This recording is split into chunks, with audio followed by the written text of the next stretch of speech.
प्रिय विद्यार्थी सुभाषिष और कैसे हो? बढ़िया हो? पौधान ग्रुप ऑफ एजुकेशन लीली लक्ष्मी का डालवा कि इस हिंदी साहित्य के ऑनलाइन क्लास में आपका मैं पुनः स्वागत करता हूँ, हार्दिक अभिनंदन करता हूँ। प्यारे विद्यार्थियों, तृतीय वर्ष में के छात्र छात्राओं के लिए बीए बीएड दोनों ही कैटेगरी के जो छात्र हैं उनके लिए हिंदी साहित्य के अंतर्गत हम उनकी जो पाठ्य पुस्तक है आधुनिक काव्य श्रृंखला, उस पाठ्य पुस्तक का अध्ययन कर रहे हैं और उसी से संबंधित वीडियो बना रहे हैं। तो आज हम पढ़ेंगे मैथिली सुमित्रानंद पंत को, है ना, मैथिली शरण कवि हैं मैथिली शरण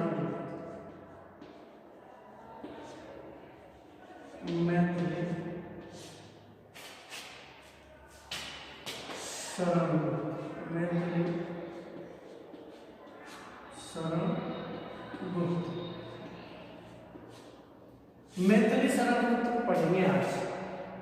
उनकी रचनाएं, कई रचनाएं इस पाठ्य पुस्तक में संकलित है। आज सबसे पहले हम पढ़ेंगे उनका एक गीत यशोधरा, जो काव्य संग्रह है उनका बहुत ही महत्वपूर्ण काव्य संग्रह है यशोधरा। यशोधरा में गीत है सखी वो मुझसे कहकर जाते, सखी वे मुझसे कहकर जाते। इस गीत को हम पढ़ेंगे, इसका भाव समझेंगे। सखी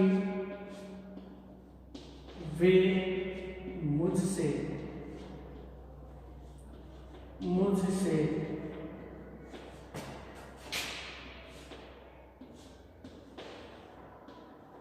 कहकर जाते, मुझसे कहकर जाते। ये गीत है, इस गीत को पढ़ेंगे। सबसे पहले इस गीत की जो भूमिका है, जो विषय वस्तु समझेंगे। हाँ, यशोधरा मैथिली शरण गुप्त का एक अत्यंत मार्मिक गीत है, जिसमें उन्होंने उपेक्षित यशोधरा के चरित्र को गरिमा प्रदान की है। कपिलवस्तु के राजकुमार जो राजा सिद्धार्थ था, जब उसको ज्ञान हुआ, आत्मज्ञान हुआ, तो रात में अपने पुत्र राहुल और यशोधरा राहुल को और अपने जो पुत्र यशोधरा है, वो अपनी पत्नी यशोधरा है, रानी यशोधरा और उसके पुत्र राहुल, उसको सोता हुआ वो ज्ञान की तलाश में रात में निकल गया, छोड़ गया। और जब सुबह प्रातःकालीन जब यशोधरा जागी तो उन्होंने देखा कि उनके पति कहीं भी उन्हें दिखाई नहीं दे रहे, तो पता चला वो रात में चुपचाप चले गए हैं। तब उनको बड़ा क्षोभ होता है, उनकी पत्नी को यशोधरा को बड़ा क्षोभ होता है, दुख होता है कि वो मेरे पति थे, मैं उन्हें एक सत्कार्य के लिए स्वागत करके भेजती, खुशी खुशी भेजती है ना, उन्हें मैं सजा कर भेजती, लेकिन वो एक बार उसे कहकर के जाते थे।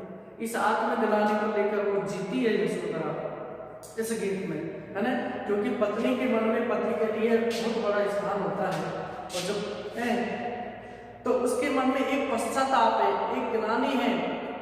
वो मन से उसकी जो इच्छा थी कि पति पर मैं इतना विश्वास करती हूँ, मैं उन पर प्राण देती हूँ, सत्कार्य के लिए उन्हें मैं सजा कर भेजती हूँ, प्रेरित करती हूँ, फिर वो इस तरह क्यों गए, एक बार उससे पूछ कर तो जाते, है ना। तो ये जो उनको बड़ी ये बात उनको कचोटती है, वही बात इस गीत में है। सिद्धार्थ जीवन की निरर्थकता से दुखी होकर निर्वाण प्राप्ति के लिए घर छोड़कर चले जाते हैं। सिद्धार्थ क्या करते हैं, वो निर्वाण यानी मोक्ष प्राप्ति के लिए अपने घर को छोड़ जाते हैं, आत्मज्ञान की तलाश में। वे अपनी पत्नी यशोधरा तथा पुत्र राहुल को सोता हुआ छोड़कर जाते हैं। भोर होने पर जब यशोधरा को इसका पता चलता है तो वह आत्मग्लानि से भर जाती है और पश्चाताप करती है। इन अंशों में यशोधरा का पश्चाताप तथा उच्चादर्श चित्रित हुआ है। तो ये इसी विषय वस्तु को लेकर ये गीत है। और बहुत ही हिंदी साहित्य में गीत अपना अन्यतम स्थान रखता है। तो ये गीत आपके सामने है।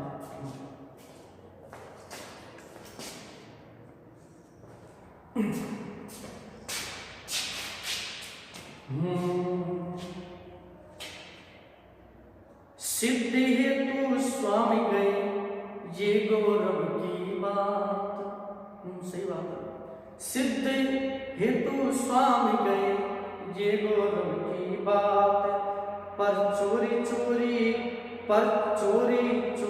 गए यही बड़ा व्याघात, सखी वो मुझसे कह कर जाते। सिद्ध हेतु स्वामी गए यही गौरव की बात, पर चोरी गए यही बड़ा व्याघात, सखी वो मुझसे कह कर जाते। सखी वो मुझसे कह कर जाते, कह तो क्या मुझको वे अपनी पथ बाधा ही पाते।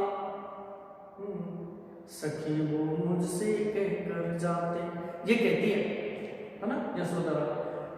मुझको बहुत उन्होंने माना फिर भी क्या पूरा पहचाना, मैंने मुख्य उसी को जाना जो वो मन में लाते। सखी वो मुझसे कह कर जाते कि मुझको बहुत उन्होंने माना फिर भी क्या पूरा पहचाना, मैंने मुख्य उसी को जाना जो वो मन में लाते। सखी वो मुझसे कह कर जाते। ये आत्मिक नानी हो गई यशोधरा को। फिर क्या स्वयं सुसज्जित करके क्षण में प्रियतम को प्राणों के पण में, हमें भेज देती है रण में शाक धर्म के नाते।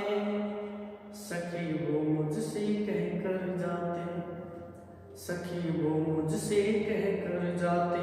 और अगला बंदा है कि हुआ न ये भी भाग्य अभागा, किस पर विफल गर्व अब जागा, जिसने अपनाया था त्यागा रहे स्मरण हो आते। सखी वो मुझसे कह कर जाते, सखी वो मुझसे कह कर जाते। नयन उन्हें है निष्ठुर कहते, पर इनसे जो आंसू बहते, सदैव देवे कैसे सहते, गए तरस ही खाते। सखी वो मुझसे कह कर जाते। जाए सिद्धि पावे वे सुख से, दुखी में हो इस जन के दुख से, उपालम तू मैं किस मुख से, आज अधिक वो भाते। सखी वो मुझसे कह कर जाते। और अंतिम स्पर्श इसलिए का कि गए लौट भी वे आवेंगे, कुछ अपूर्व अनुपम नावेंगे, रोते प्राण उन्हें पावेंगे, परिया गाते गाते। सखी वो मुझसे कह कर जाते, सखी वो मुझसे कह कर जाते। ये मैथिली सेनापति जी का जो ये गीत है बहुत ही प्यारा गीत है। और इसमें यशोधरा की जो आत्मग्लानि है, जो पश्चाताप है, वो उद्धृत होता है। तो किस तरह ये गीत हम फिर से पढ़ते हैं, इसका भावार्थ करते हैं कि सिद्धि हेतु स्वामी गए ये गौरव की बात, पर चोरी गए यही बड़ा व्याघात, सखी वो मुझसे कह कर जाते।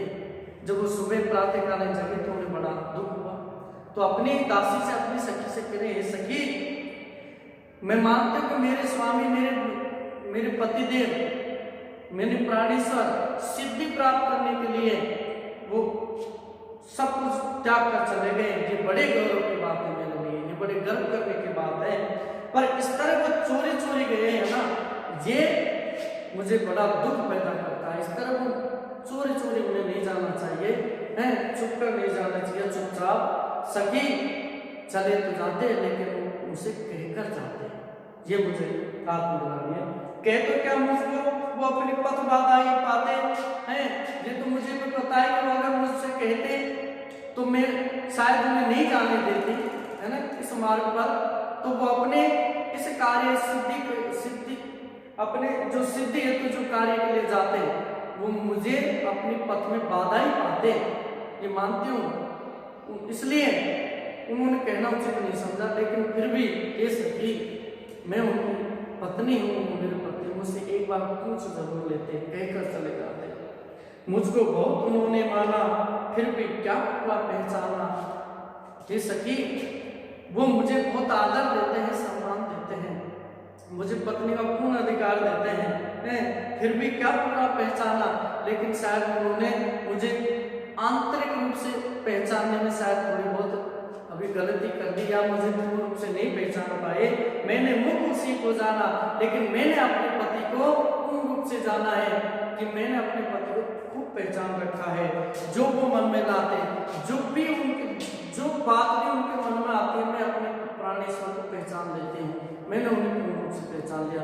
लेकिन शायद मुझे ऐसा लगता है कि मेरे पति ने मुझे पूर्ण रूप से नहीं जाना, इसलिए वो मुझे अकेले सोते हुए छोड़कर चले गए। यही बड़ा दुख है कि हे सखी वो मुझसे एक बार कहकर चले जाते और स्वयं सुसज्जित करके क्षण में, क्योंकि हम तो वो यानी वीर छत्राणी नारियां हैं इस भूमि की, कि मैं अगर वो जाते मुझसे पूछ कर जाते तो मैं स्वयं उनको सजाती, एक एक क्षण में उनको मैं एक पल में उन्हें जाने के लिए मैं तैयार करती, उन्हें सजाती। प्रियतम को प्राणों के प्रण में, यानी प्रण माने होता है जोखिम, क्योंकि अपने ये जो स्त्री तो वो स्त्री होती है जो अपने प्रियतम को यानी प्राणों के जोखिम में भी सजा कर भेजती है, यानी उन्हें सुसज्जित लगाकर भेजती है, हमें भेज देती है रण में। यानी युद्ध भूमि में नारियां तो होते अपने प्रियतम को सजाकर, और प्राणों के यानी जान जोखिम में डालने वाले स्थान पर भी, युद्ध भूमि में भी हम उन्हें शौक से भेजती हैं, उन्हें सजा कर देते हैं, उनको तिलक लगा कर भेजती है। छात्र धर्म के नाते, इस क्षत्रिय धर्म के नाते हम उन्हें स्वयं प्रेरित करती है। लेकिन इस तरह चोरी चोरी चुपकर वो मुझे छोड़कर गए, ये बड़ा दुख है। इसलिए ये सखी वो चले जाते, लेकिन मुझसे एक बार कहकर जाते। हुआ ने ये भी भागा भागा, किस पर विपद कर बब जागा। मेरे जीवन में ये भाग्य भी, इस बात के लिए भी मैं अभागी मानी जाऊंगी, क्योंकि मुझे इस लायक मेरे प्राणेश्वर ने नहीं समझा कि मैं पूछ कर जाऊं। किस बात पर मुझे लगता है कि मैं उनके चिंतन में, उनकी सोच पर पूर्ण रूप से खरी नहीं उतर पाई, शायद मैं अपने जीवन के लक्ष्य पर विफल हो गई हूँ। अब मैं किस बात पर गर्व करूं, जिसने अपनाया था त्यागा, कि जिसने मुझे जीवन भर साथ निभाने के लिए, साथ चलने के लिए अपनाया था, आज उसी ने मुझे त्याग कर दिया। रहे स्मरण बातें, बार बार उन्हें जब स्मरण करता हूँ तो मुझे बड़ा व्याघात होता है, बड़ा दुख होता है। ये दुख होता है कि सखी वो चले जाते, लेकिन वो मुझसे एक बार पूछकर चले जाते। नयन उन्हें है निष्ठुर कहते, पर इनसे जो आंसू बहते। माना कि ये नयन उन्हें निष्ठुर कहते हैं कि इतने निष्ठुर, इतने निर्दयी कैसे हो गए प्राणेश्वर हैं, जो मुझे अनदेखा करके मुझे कुछ कर नहीं गए, लेकिन मेरे हृदय में उनका स्थान अन्यतम है। उन्हें सम्मान देता, उन्हें पूजता है, लेकिन हृदय से मुझे विश्वास है कि वो मेरे प्राणेश्वर है। हृदय में मुझे दुख है कि वो मेरे पति है, इस तरह वो छोड़ के गए, तो इस बात से मेरा हृदय पिघलता है, मेरे हृदय में पीड़ा होती है, और उन्हें याद करके मेरे आंखों में आंसू आते हैं। सदैव हृदय में कैसे सहते, यानी हृदय में वो किस प्रकार इन पीड़ाओं को, इन दुखों को सहते हैं, गए तरह से दिखाते। उनके इस तरह चले जाने से मेरे नैन तरस गए हैं। सखी वो मुझसे कहकर जाते, जाय से पावे वे सुख से, दुखी में हो इस जन के दुख से। जाए से हर्ष जाए, खुशी खुशी जाए। सिद्धि प्राप्त करने के लिए अगर उन्हें जाना ही था वो बिल्कुल जाए, सुख से जाए। दुखी ने उस जन के दुख से, इस सांसारिकता से, इस मनुष्य के मनुष्य जो संसार में रहता है, इस सांसारिकता की पीड़ाओं से, सांसारिकता के कष्टों से, दुख से वो दुखी न हो, बिल्कुल दुखी न हो इस जन से। उपालंब को मैं किस मुख से, मैं उनको किस मुख से यानी शिकायत करूं उनसे, उनको कैसे उपागम दूं, आज अधिक वे बातें हे सखी, आज जब वो चले गए तो मुझे, जब वो मेरे पास रहते थे, आज उससे ज्यादा मुझे वो प्रिय लग रहे हैं। आज जब वो साथ रहते थे तो उनसे ज्यादा मुझे आज वो प्रिय लग रहे हैं, यानी उन पर बहुत अधिक मेरा प्यार उमड़ रहा है ना। इसी बात से वो कहते सखी चले जाते, लेकिन मुझसे एक बार कहकर जाते, पूछ कर जाते, और अंत में क्या कहा है कि गए लोग भी वे आवेंगे। मैं मानता हूं प्रिय सखी कि मेरे पति लौटकर जरूर आएंगे, अगर गए तो वो लौटकर जरूर आएंगे, कुछ अपूर्व अनुपम लावेंगे और अपने साथ कुछ अतुल्य भेंट, कुछ अलौकिक अनुपम वस्तु को लेकर आएंगे, ये मुझे विश्वास है। रोते प्राण उन्हें पावेंगे, लेकिन जब घर में प्रवेश करेंगे तो उन्हें, घर में जब वो प्रवेश करेंगे तो वो मेरे पति रूप में नहीं आएंगे, वो एक गौतम बुद्ध के रूप में आएंगे, वो एक सन्यासी के रूप में आएंगे, और मुझे रोता ही हुआ वो अपने घर में पावेंगे, क्योंकि मैं अपने पति से बहुत दूर चले जाऊंगा, वो मुझसे बहुत दूर चले जाएंगे, तो वो मुझे पाएंगे तो रोता ही हुआ मुझे अपने घर में पाएंगे। पर यह गाते गाते, और वो जब गाते गाते आएंगे तुम घर में मुझे तो रोता ही पाएंगे। मुझे दुख नहीं इस बात का, वो बहुत अच्छा कार्य कर रहे हैं, लेकिन सखी ये तो आत्मज्ञान मेरे हृदय में रहेगी कि वो जाते, इस सिद्ध कार्य के लिए जाते, लेकिन एक बार कहकर चले जाते, पूछ कर जाते, बस यही वह बात है। तो जहाँ एक पत्नी, एक भारतीय पत्नी की जो आत्मगत गिलानी है, जो पश्चाताप है, वो बाहर निकल कर आता है। माना कि भारतीय पत्नी, भारतीय नारी क्या होती है, भारतीय नारी में ये बड़ी विशेषता होती है कि अपने प्रियतम को वो, चाहे युद्ध का क्षेत्र हो, चाहे ज्ञान का क्षेत्र हो, चाहे कर्तव्य सिद्धि का क्षेत्र हो, तो इसके लिए वो स्वयं तैयार करती है, स्वयं उसका मार्ग प्रशस्त करती है। ये पत्नी के लिए सबसे बड़ी, ये भारतीय नारी के लिए बहुत बड़ी गौरव की बात है।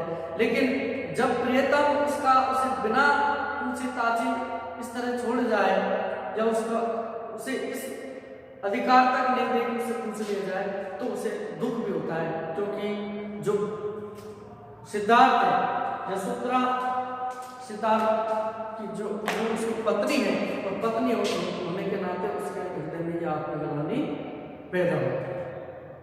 तो मैं मानता हूँ, तो इस प्रकार ये गीत हमने पढ़ा और इसका भाव भी समझा। भाव बड़ा सुंदर था। मैथिली शरण गुप्त हमारे राष्ट्र कवि हैं, और उनकी कलम से निकला हुआ जो साहित्य है वो हमने पढ़ा, वो गीत पढ़ा यशोधरा का। और मैं समझता हूँ ये गीत साधारण गीत है, इसमें एक नारी की पीड़ा को व्यक्त किया गया है ना, भारतीय नारी की पीड़ा को व्यक्त किया गया है, ये तुम्हारे समझ में भी आया होगा। और इसी तरह समझना है सबको।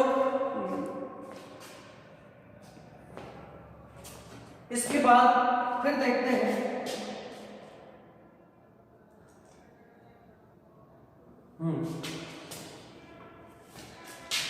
इस गीत को सब एक बार पढ़ना है इस गीत को, और पढ़ने के बाद इसका जो पढ़ते समय इसका भावार्थ पता चल जाएगा, ये निश्चित है। इसका भावार्थ इतना सुंदर है कि पढ़ते समय इसके जो अर्थ है, इसके जो विषय वस्तु समझ में आ जाएगा। ऐसा कुछ भी नहीं है, इसमें कठिन शब्दों का प्रयोग नहीं है, सीधे सरल शब्द का संयोजन है, शिल्पांकन है, और भाव भी बहुत सीधे हैं, है ना। तो आप इसे पढ़ें, पढ़कर इसे याद करें, ठीक है ना। बार बार पढ़ोगे तो याद कर जाएगा। यशोधरा में गीत है, ठीक है प्यारे विद्यार्थियों। और फिर आगे अगले वीडियो में मैथिली शरण गुप्त की दूसरी रचना लेकर हम आपको समझ इस ऑनलाइन क्लास के माध्यम से उपस्थित होंगे, और इसका आप अधिक से अधिक लाभ उठाएं, क्योंकि कोरोना काल में एकमात्र यही आधार है हमारे बीच में हमारी पढ़ाई को निरंतर रखने का, कि हमारी पढ़ाई के प्रति हमारा जो साहस है, हमारा जो तारतम्य है वो बना रहे, चाहे वो आधुनिक टेक्निकल के माध्यम से या कैसे भी हो, सोशल मीडिया के माध्यम कैसे हो, लेकिन हमारी पढ़ाई का तारतम्य हमें बनाए रखना है भविष्य को सुखद बनाने के लिए। तो प्यारे विद्यार्थियों, निरंतर पढ़ते रहो, सोशल मीडिया के माध्यम से इन वीडियो को आप देखें, मन लगा के देखें, अपनी पाठ्य पुस्तक को पढ़ते रहें, है ना। इस तरह निरंतरता चलती रहेगी अध्ययन में, तो हम कभी भी अध्ययन से पिछड़ेंगे नहीं, है ना। और हमारी जो पढ़ाई है वहीं के वहीं, यानी पढ़ाई है बनी रहेगी। ठीक है, आज इतना ही, फिर कल मिलेंगे। नमस्ते।